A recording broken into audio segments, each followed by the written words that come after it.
ওইভাবেই বুঝাইতে হবে যে কিনবে, ফ্ল্যাট কেনার ক্ষেত্রে হোক, জমি কেনার ক্ষেত্রে হোক, কমার্শিয়াল কেনার ক্ষেত্রে হোক। কমার্শিয়াল বলতে এটা অফিস স্পেস হতে পারে, দোকান হতে পারে, শপিং মল হতে পারে, হাসপাতাল হতে পারে, সেবামূলক ব্যাপারগুলো থাকতে পারে, যে কোনো কিছু হতে পারে। তো যাই বিক্রি করেন, সর্বপ্রথম কাস্টমার কাছে লাগিয়ে লোকেশন, এরপরে বাজেট। যদি অ্যাপার্টমেন্ট, দোকান, কমার্শিয়াল এটার ক্ষেত্রে হয়, তাহলে বাজেটের আগে আসে সাইজ। এটা ল্যান্ডের ক্ষেত্রেও সাইজ আসে, কিন্তু ল্যান্ডের ক্ষেত্রে সাইজটা ওই যে পার কাঠাতে চলে আসে, তো যে কারণে ওইটা একটুখানি আগে পরে করা যায়। মানে দ্বিতীয় আপনি ধরতে পারেন সাইজ, কত কাঠা কিনবেন, কত স্কোয়ার ফিটের ফ্ল্যাট নেবেন, কত স্কোয়ার ফিটের দোকান নেবেন, কতটুকু কমার্শিয়াল স্পেস নেবেন, এটা কিন্তু ফার্স্ট রিকোয়ারমেন্ট। এখন একটা লোক 1100 স্কোয়ার ফিটের ফ্ল্যাট কিনতে চায়, তাকে আপনি 2100 স্কোয়ার ফিট দেখালে জীবনে এটা বিক্রি হবে না। 1100 স্কোয়ার ফিট কিনতে চায়, তাকে আপনি 1300 দেখালে হইতেও পারে, 900 দেখালে হইতেও পারে। কিন্তু 1100 চায়, তাকে আপনি 600 দেখাইলে হবে না। তার 1100 স্কোয়ার ফিট কেনার সামর্থ্য আছে, আমারটা 700 স্কোয়ার ফিট, আমারটা তো চাইলেই কিনতে পারে। কিনবে? কিনবে না। সেম বাজেটে দিলে কিনবে, সেম বাজেটে দিলেও কিনবে না। সেম বাজেটে দিলেও কিনবে না, বিকজ অফ ওর রিকোয়ারমেন্ট হচ্ছে যে 1100 স্কোয়ার ফিট, 1200 স্কোয়ার ফিট। তাকে আপনি 700 স্কোয়ার ফিট দিলে তার রিকোয়ারমেন্ট ফুলফিল হবে না।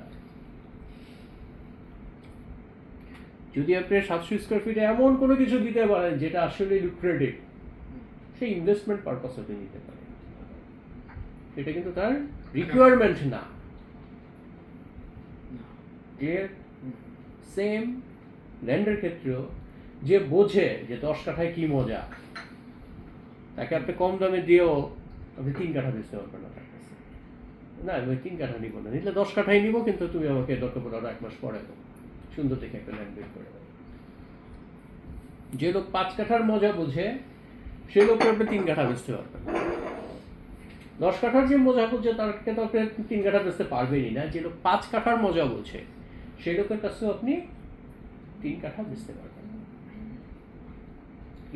তাদের দুইটা জিনিস কি গেল? একটা হলো লোকেশন, 2 নম্বর হচ্ছে সাইজ, এরপরে আসে বাজেট।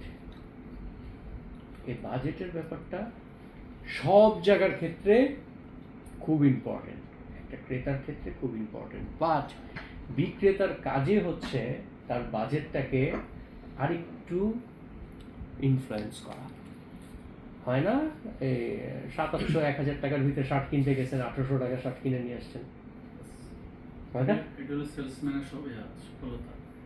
আপনি টার্গেটে নিয়েছেন 2000 টাকার ভিতরে আমি গিফট কিনবো, কারণ গিফটের শোরুমে ঢুকছেন, 2000 টাকার ভিতরে কিন্তু অনেক গিফট আছে, ওইটা আপনার পছন্দ হয় না। আপনার পছন্দ হয় কোনটা? 3200 টাকা, 2800 টাকা, ওইটা দামাদামি করে ভাই 2400-2600-র মধ্যে দেন, হয় না? আমরা মনে করি কি, যে লোকের বাজেট 7000 টাকা, তার কাছে আপনি 4000 টাকার বা 5000 টাকার গিফট বুঝিয়ে দিতে পারবেন, এটা বোকামি। এটা বোকামি। আপনারা দোকানে গেলে প্রথমে শুনবেন, ভাই আপনার বাজেটটা একটু বলেন। বাজেটটা বলার পর ওই বাজেটের নিচে কিন্তু অনেক গিফট আইটেম আছে, সে আপনাকে দেখাবে, কিন্তু ওটা তার বিক্রির উদ্দেশ্য না। আপনার বাজেট 5000, সে আপনাকে 5500, 6000, 7000 টাকার জিনিসটা ইনফ্লুয়েন্স করবে। এবং মজার ব্যাপার, আপনার কিন্তু পছন্দ হয় কিন্তু ওইগুলোই। এটা খেয়াল করছেন কখনো? আপনার বাজেট হচ্ছে যে 2000 টাকার শার্ট কেনা বা 2000 টাকার একটা গিফট আইটেম কেনা, আপনার 1200-1300 টাকার জিনিসটা কেন জানি পছন্দ হয় না। আপনার পছন্দ হয় কোনটা? 3200-3400-2800 টাকার জিনিসটা। কারণ সেলসম্যান ওইটা প্রথমে আগে জিজ্ঞাসা করে আপনার বাজেট কত, মিনিংটা হচ্ছে আপনি এরপরে কতটুকু পর্যন্ত যাবেন। আপনার টেস্ট বুঝলো, বুঝে ওই টেস্টের আপনাকে দেখাবে ঠিকই 1600-1700 টাকার জিনিসও দেখাবে, বাট সেটা ইনফ্লুয়েন্স করবে না। আপনাকে ইনফ্লুয়েন্স করবে কোনটা? 2700, 2800, 3200, 3400 জিনিস, সেখানে ইনফ্লুয়েন্স করবে। এবং আপনাকে ইনফ্লুয়েন্স যে করতেছে, এটা বুঝতেও অনেক সময় লাগে। না ভাই, এটা তো আপনার বাজেটের বাইরে। তখন আপনার ভিতরে আরেকটু করতে লাগলো, আজকে বাজেট নিয়ে দেখে নিতে পারতেছি না, কি করবেন বলেন স্যার, ভালো জিনিসের তো দাম একটু বেশি হবেই। Grid factor. হয়তো এই একই জিনিস আরেকজনের কাছে হয়তো 1600 টাকায় বিক্রি করছে, বাট আপনার কাছে সে 1600 টাকায় বেচবে না। হয় না এই জিনিসটা? হ্যাঁ, তাহলে এই এই তিনটা জিনিস আপনারা ক্লিয়ার কিনা এটা বলেন, তাহলে আমি চতুর্থ জিনিসে যাব। চতুর্থটা কঠিন না, কঠিন এই তিনটা জিনিস, location, size, budget. Size, budget, এই তিনটা জিনিস আপনাকে ক্লিয়ার হইতেই হবে কাস্টমারের সাথে। স্যার লোকেশনের পরে সাইজ নাকি লোকেশন পরে বাজেট? সাইজ, সাইজ তারপরে বাজেট। বাজেট, তিন তিনটা জিনিস হয় আগে পরে।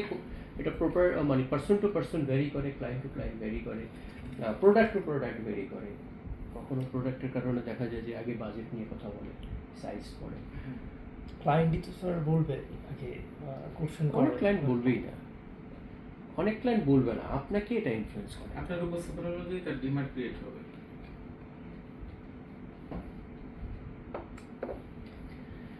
আশা করি মানে যেভাবে বলছি আপনারা যেভাবে মনোযোগ দিচ্ছেন, তিনটাতে আপনাদের কোনো কনফিউজ নাই। কনফিউশন নাই, রাইট? এবং প্রপার্টির ক্ষেত্রে কীভাবে হয়, যদি আপনাদের কোনো কোশ্চেন থাকে আমি দরকার পড়লে কোশ্চেন উত্তর আলাদাভাবে নিচ্ছি, অসুবিধা নেই। আপনার যদি কোশ্চেন থাকে সাজাতে থাকেন, আমরা থাকবো 7টা পর্যন্ত। এই এতটুকু যদি আপনি কাস্টমারকে সার্ভিস দিতে পারেন, এরপরে আসবে ডিজাইন অ্যান্ড ফ্যাসিলিটি। এটা ল্যান্ডের ক্ষেত্রেও ডিজাইন ফ্যাসিলিটি আছে, আমরা মনে করি নাই। অ্যাপার্টমেন্টের ক্ষেত্রে তো 100% আছে, কমার্শিয়াল শপিং মল এগুলোর ক্ষেত্রে তো আরও 100% আছে। জি, আসসালামু আলাইকুম। আলহামদুলিল্লাহ, প্লিজ বসে যান। আমরা সেশনের প্রায় শেষ পর্যায়ে, তারপরে কিছু করার নাই, বসছেন, অসুবিধা নেই, শুক্রিয়া, আলহামদুলিল্লাহ। আমরা আবার পরে পরিচয় হয়ে যাবো। আচ্ছা ঠিক আছে, অসুবিধা নেই। তাহলে চতুর্থতে কি আসতেছে? Design design and facilities. আমরা মনে করি ল্যান্ডের ক্ষেত্রে ডিজাইন কি মনে করি না? আমি তো ল্যান্ড দেখবো, ল্যান্ডের কাগজ দেখবো। অ্যাপার্টমেন্টের হয়তো ডিজাইনের ব্যাপার আছে, কমার্শিয়াল দোকান টোকান কিনলে তখন হয়তো ডিজাইনের ব্যাপার আছে, কিন্তু প্রত্যেকটার ক্ষেত্রেই ডিজাইন আছে। অ্যাপার্টমেন্টের ক্ষেত্রে ডিজাইনার নিয়ে কি বলার কিছু আছে, এটা তো নিশ্চয়ই সবাই বুঝেন। হ্যাঁ, ভিতরে কয় রুম, ভিতরে পিলার করছে কিনা, দক্ষিণমুখী কয়টা, বারান্দা কয়টা, ওয়াশরুম কয়টা, কিচেনটা কেমন, কিচেনটা বড় না কিচেন ছোট, ড্রয়িং রুম বড় না ড্রয়িং রুম ছোট, মাস্টার বেডটা কত বড়, এই একটা ডিজাইনের ব্যাপার থাকে। মজার ব্যাপার হচ্ছে কিছু কিছু কাস্টমারের কাছে ড্রয়িং রুম ছোট হইলেও সমস্যা নাই, বেডগুলো অনেক বড় হতে হবে। আবার এটাও কিন্তু সত্য, মানে আমি আমার এক্সপিরিয়েন্স আপনাদের শেয়ার করতেছি। এমনও কাস্টমার পাবেন যার কাছে বেডরুম কিচ্ছু যায় আসে না, আমার ড্রয়িং ডাইনিং, কারণ আমার গেস্ট যারা আসে তারা আমার মাস্টার বেডে ঢুকবে না, তারা তো আমার ড্রয়িং দেখবে, ডাইনিং দেখবে, সো এটাকে কতটুকু লাক্সারিয়াস দিতে পারছে। হ্যাঁ, তার কাছে মাস্টার বেড কিছু যায় আসে না। কিছু লোক আছে ভাই, আমার বাসায় গেস্ট আসবে, বসবে, খাবে, চলে যাবে, বাট লাইফটা আমার, সারাদিন অফিস টফিস করে এসে মাস্টার বেডে আসবো, আমার বেডটা যেন সেরকম হয়। একই জিনিস কিন্তু আপনি কোন কাস্টমারের কাছে কোনটা উপস্থাপন করতেছেন এটা কিন্তু বুঝতে হবে। যে লোকের কাছে বেডরুমের শান্তিটা খুব ইম্পর্টেন্ট, তার কাছে আপনি যতই ড্রয়িং রুম ডাইনিং রুমের লাক্সারি ব্যাপারটা দেখান, ওর মনে আপনি জায়গা করতে পারবেন না। আর যে লোকটার কাছে শো আপটা অনেক ইম্পর্টেন্ট, তার কাছে মাস্টার বেডে কী আছে ডাজেন্ট ম্যাটার। ওকে, আমার মাস্টার বেডে কি, মাস্টার বেডে আমি থাকবো কতক্ষণ? অনেস্টলি আমরা মাস্টার বেডে থাকি কতক্ষণ? শুধু ঘুমানোর জন্য। আর কি করি, শরীর ভালো লাগতেছে না, একটু শুয়ে থাকি, আর কিছু। টিভিটাও কিন্তু আমরা প্রায় সময় ড্রয়িং রুমে বসিয়ে কিন্তু টিভি দেখি, তাই না? সো এটা গেল অ্যাপার্টমেন্টের ক্ষেত্রে ডিজাইন। দেন ফ্যাসিলিটি আর কি কি আছে? দক্ষিণমুখী এটা একটা ফ্যাসিলিটি, বারান্দাটা ওয়াও একটা বারান্দা, এটা একটা ফ্যাসিলিটি, ফুল হাইট ক্লাস, এটা একটা ফ্যাসিলিটি, ঠিক আছে? উইন্ডোগুলো ওপেন, মানে আপনি উইন্ডো খুললেই ডাইরেক্ট বাতাস ঢুকতেছে, ফ্যাসিলিটি। অনেকে আমরা সবসময় ওয়েস্ট ফেসটাকে অ্যাভয়েড করি, অনেকে মনে করি ওয়েস্ট ফেস এটা ডিসঅ্যাডভান্টেজ, কিন্তু এখন অনেকে আমরা ইনফ্লুয়েন্স করি যে স্যার আপনি টাকা থাকলে এসি কিনতে পারবেন, আপনি টাকা থাকলে লাইট কিনতে পারবেন, 3টার জায়গায় 10টা লাইট লাগায় ঘর আলোকিত করে দিতে পারবেন, এসি ঠান্ডা করে দিতে পারবেন, মানে বাতাস বলেন আলো বলেন কিনতে পারবেন, কিন্তু রোদের তাপ কিনতে পারবেন না। এটা কিন্তু এখনো বিক্রি হয় না। এবং বাংলাদেশে ঢাকা শহরের বেশিরভাগ মানুষের যতগুলো রোগ আছে তার রোগগুলোর কারণ হচ্ছে ভিটামিন ডি এর অভাব। সাইনোসাইটিস বলেন, মাইগ্রেন বলেন, যা যা বলেন, এগুলো তো একটা কমন রোগ। এগুলো কিন্তু সবগুলো কিন্তু রোদের তাপের অভাব। আমরা কিন্তু এটা এখন আমরা যারা সেলসম্যান আমরা এখন এটা ইনফ্লুয়েন্স করি। এছাড়া আপনি দক্ষিণমুখী ফ্ল্যাট নিচ্ছেন, লাইফে কোনোদিন বারান্দা খুলবেন, বারান্দা যে বসেন কোনোদিন, আপনি দক্ষিণমুখী ফ্ল্যাট দিয়ে কি কোন মুখে সূর্যের আলোটা আসে? আপনি যদি বরঞ্চ ওখানে যদি সূর্যের আলো আসে তাহলে আপনার কাজে লাগবে। আপনি তো এসি ছেড়ে রাখবেন স্যার, মাঝে মধ্যে সূর্যের আলোটা যখন দরকার পড়বে আপনি গ্লাসটা খুলবেন, সূর্যের আলো পাবেন। এখন ডিজাইনেও অনেক চিন্তা ভাবনা পরিবর্তন আসতেছে, মানুষের থিঙ্কিংগুলো পরিবর্তন আসতেছে। একটা সময় দক্ষিণমুখী ফ্ল্যাট বাছাটা খুব ইজি ছিল, এখন আমাদের কাছে দক্ষিণমুখী পূর্বমুখীগুলো কোনো তো মুখী নেই। কারণ আপনি এসির ভিতরে থাকবেন স্যার, দক্ষিণমুখী তো যে বাতাস, উত্তরমুখী তো সেই বাতাস। সো আলটিমেটলি বিভিন্ন সময় পার্সন টু পার্সন ভেরি করে আমরা আসলে কথাগুলো বলি। এটা হচ্ছে অ্যাপার্টমেন্টের ডিজাইন। শপিং মলের ক্ষেত্রেও কিন্তু তাই, কমার্শিয়ালের ক্ষেত্রেও তাই, যেটা ডিজাইনটা কেমন, আমি কি গ্লাস ইউজ করতেছি, টেম্পার গ্লাসে কী পার্থক্য, নর্মাল গ্লাসে কী পার্থক্য, এগুলো আমরা তখন অনেক কিছু বলি। তারপরে সাউন্ড প্রুফের ব্যাপারটা বলি।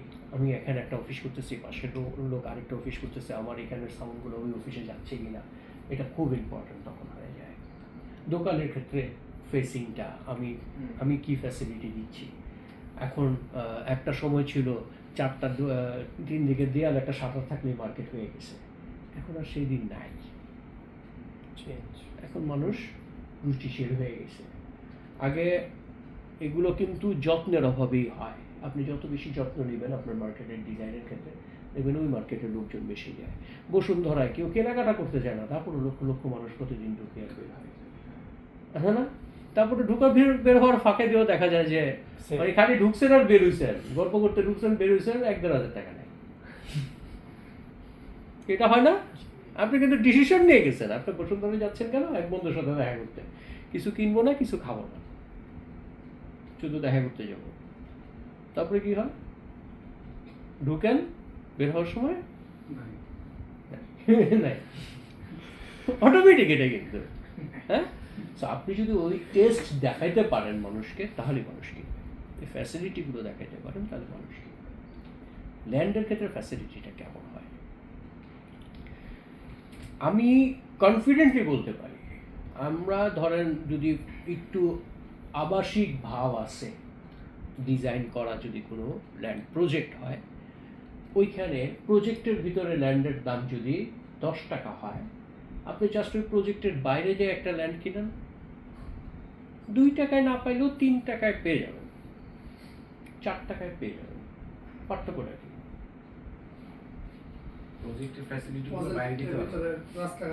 রাস্তাঘাট পাচ্ছেন, স্কুল পাচ্ছেন, কলেজ পাচ্ছেন, মসজিদ পাচ্ছেন, সিকিউরিটি পাচ্ছেন, আলাদা একটা স্ট্যাটাস পাচ্ছেন।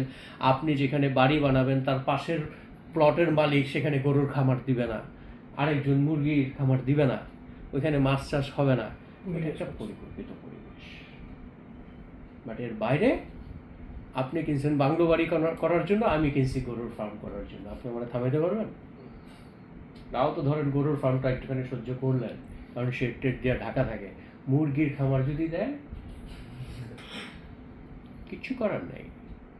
এখন আপনি চিন্তা করতেছেন যে ভাই আপনার এখানে 10 লাখ টাকা করে কাঠা বলতেছেন, ভাই ওই এলাকাতে তো 10 লাখ টাকা কাঠা নাই। কত করে আছে স্যার? ওইটা তো 2 লাখ টাকা করে কাঠা। অফকোর্স 2 লাখ টাকা কাঠা, 3 লাখ টাকা কাঠা। এখন 3 লাখ টাকা কাঠার ভিতরে তো আমার তো 60% চলে যায় রাস্তাঘাটে, ওই টাকাটা কে দিবে? আমার যদি রাস্তাঘাট, স্কুল, কলেজ এগুলোর জন্য যে ফ্যাসিলিটিগুলো আপনি পাচ্ছেন সেটা কে দিবে? এটাও কিন্তু ফ্যাসিলিটি, এটাও কিন্তু একটা ডিজাইন। কে কত চমৎকারভাবে তার সিটিটাকে ডিজাইন করতেছে। ওকে, সো 4টা জিনিস ক্লিয়ার। এই 4টা জিনিস যদি কোনো কাস্টমারে বুঝাতে পারেন, কাস্টমার কিনবে। যদি সে কিনতে চায় অবশ্যই। বুঝতে পারলে কিন্তু সে কিনতে না চাইলে সেলসম্যানের কাজ হচ্ছে তাকে কিনতে চাওয়ানো। হ্যাঁ এটা কি পার্সুয়েট করতে সেলসম্যানের কাজ হচ্ছে চারটা জিনিস বুঝে তাকে কিনতে চাওয়া। পৃথিবীর কেউ কিনতে চায় না। একটা সেলসম্যান হিসেবে প্রথম একটা সত্য কথা মনে রাখবে, পৃথিবীর কেউ কিচ্ছু কিনতে চায় না। তাহলে কিনে কেন? ঠেকায় পড়ে, ঠেকায় পড়ে, ইনফ্লুয়েন্স হয়ে, আবেগে পড়ে কেউ কিনতে চায় না। আপনারা যদি শুনেন যে মাহুজার কাছে গেলেই সে বেঁচে হারাবে, মাহুজার থেকে দেখবেন মানুষ দূরে থাকা শুরু করছে। কিন্তু যখন বুঝবেন না মাহফুজ ভাইয়ের কাছে গেলে উপকার হয়, উনি আমার প্রপার্টি একটা মানে প্রপার সলিউশন দিতে পারেন, তাহলে দেখবেন মাহফুজ ভাইয়ের কাছে লোকজন আসতেছে। একই কিন্তু কাজ করি ভাই, আমি দিন শেষে কিন্তু আপনার কাছে সার্ভিসটা বেচি। আমি যখন বলি আমি বেচি, তখন কেউ আমার কাছে আসে না। যখন বলি আপনার যে প্রবলেমটা, এই প্রবলেমের সলিউশনটা আমার কাছে আছে, তখন আসে তখন আসে। জিনিস একদম উকিলের কাছে কেউ যেতে চায়, ডাক্তারের কাছে কেউ যেতে চায়, 1000 টাকা 2000 টাকা ভিজিট, তারপরে যান কখন? সলিউশন প্রবলেমের তো সেলসম্যান হিসাবে যদি আপনারা মনে করেন আমি যাবো বেচা ফেলবো, তাহলে নিশ্চিত থাকেন বেচতে পারবেন। আপনি যদি সেলসম্যান হিসাবে প্রথম চিন্তা করতে পারেন আমি যাবো ওনার প্রবলেমটা আইডেন্টিফাই করব, প্রবলেম আইডেন্টিফাই করব, তাহলে আপনি সেল করতে পারবেন এনি প্রোডাক্ট। ওকে, সেটা হলো ডিজাইনার ফ্যাসিলিটিস। ডিজাইনার ফ্যাসিলিটিস, মানুষ ফ্যাসিলিটি কেনে।